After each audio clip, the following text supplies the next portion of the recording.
He's not staying in Israel. He's never going to read Torah. He's never going to observe the Sabbath. He's not going to get circumcised. Okay? But his theology consists of one point that is the ultimate point. Who is the true God? So what does he ask the prophet for? Dirt. Can I take some dirt back? Load up my caravan with dirt.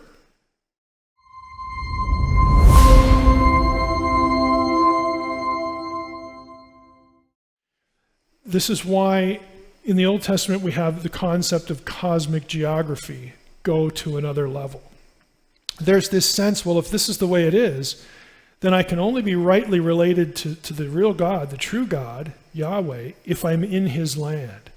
So when I'm outside the land, that's dangerous. It's dangerous territory because it's under dominion of some other God. They even have this sense of going out into the wilderness, like when they're journeying after the Exodus, when they're journeying to the promised land and the presence of God, like it was in Eden, now it's with the tabernacle, with the Ark of the Covenant. If you ventured outside the camp into the wilderness, that was the place where demons were. We have Leviticus 17. They were out there sacrificing to demons, like to placate them and keep them at bay. And God, don't do this. You're missing the point, dude. They have to correct this. And part of the corrective is the Day of Atonement, Leviticus 16. But you had this sense that to be outside of God's camp is to be in a place that is hostile to God's people. It's the place where Azazel, the Satan figure of the Old Testament, that's where he is. It's why the desert places in the prophets are described with weird, crazy animals that get identified with demons. It's why you get this sense that this place is under dominion. And this worldview that emerges from Deuteronomy 32 is reflected in a number of passages. Naaman, when Naaman comes to Israel to speak with the prophet to be cured of leprosy, and he is cured, and he says, now I know that Yahweh is the God of all gods, and I will never worship another. What does he ask the prophet for on his trip back home? He's not staying in Israel.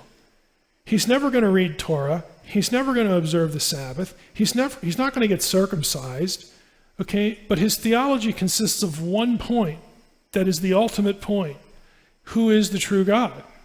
So what does he ask the prophet for? Dirt. Can I take some dirt back? Load up my caravan with dirt. And, Elisha says, yeah, good, fine, go ahead. Take all you can carry. And we're not told what he's going to do with it, but he actually explains to Elisha, look, part of my job is I got to take the king. I'm a big captain and I'm the commander-in-chief in Syria, and I got to take the king into the temple of Ramon sometimes, and the king's kind of old, and when he bows, I got to hold him up, and I'm kind of bowing with him, but I want you to know that I'm not worshiping Ramon. So I don't know if he took dirt with him, like as a protective thing, like I need the turf of the God of Israel with me, or if he just used it as his house to build an altar on, to worship Yahweh. We don't know. But the one thing we do know is that he ain't worshiping any other God. And Elisha says, good. That's good theology. It also shows faith. It shows belief. It's believing loyalty. We know where Naaman's at now. You get it. With David, when he's kicked out of Judah and he's lamenting, how am I going to pray to the Lord now? It's like David's not denying God's omnipresence. He has a sense that to be related to God, he has to be in Israel because the other nations are under dominion. Okay, we've got the episode with the Ark of the Covenant when the Philistines take it. They take it to the temple of Dagon, which is comical. It's funny. The next day, Dagon's just a stump. His head's lopped off, his arms, his limbs, he's just laying there. But we miss... In 1 Samuel 5, this is 1 Samuel 4 and 5, but in 1 Samuel 5, we miss the part that says, to this day, the priests of Dagon refused to walk over the threshold where they found Dagon. Why? Because Yahweh has taken dominion of that turf. This is where Dagon was defeated.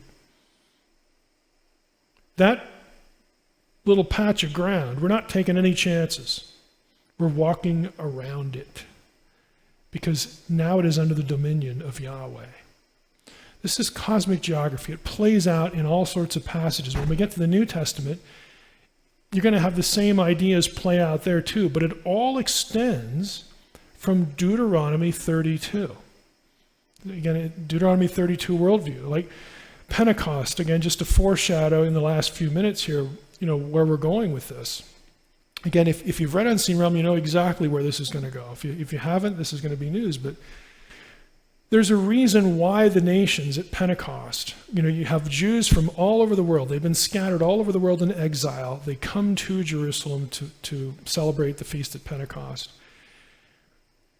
They witness people able to speak in their own languages supernaturally because of the arrival of the Holy Spirit. And the message is about this Jesus of Nazareth guy who was put on a cross and then he rose from the dead and he's the Messiah. And they believe. And then they take that message back home, back to their countries. Well, we actually get a list of those countries, and they proceed from east to west.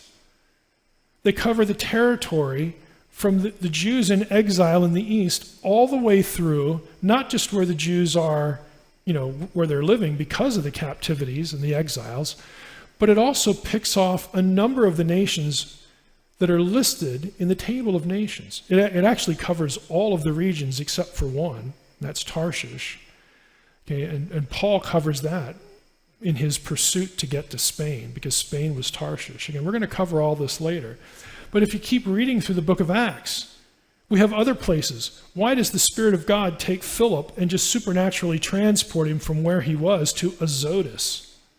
Azotus is Philistine territory.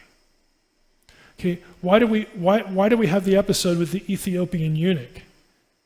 The guy from Ethiopia that Philip, again, in the chariot, he witnesses to him and the guy becomes a believer. Okay, because that's territory that a Jewish settlement had been in the Old Testament. And that's Acts chapter 8. You have all of the Jewish territories covered first, and then you start picking off Samaria and Azotus and these Gentile territories, to the Jew first, then also to the Gentile. Okay, this is a pattern. It's a pattern the purpose of it is to announce that Jesus the Messiah was not just the Messiah of Israel and of the Jew. He is the Messiah of the entire world. He wants every nation to come back into the fold. And the business of the gospel is to get believers in all of the nations, extract them into God's family. And Paul, eventually, the last thing he wants to do before he dies is get to Spain, which is Tarshish, which is the last spot, the last region in the table of nations that has not been covered by the gospel.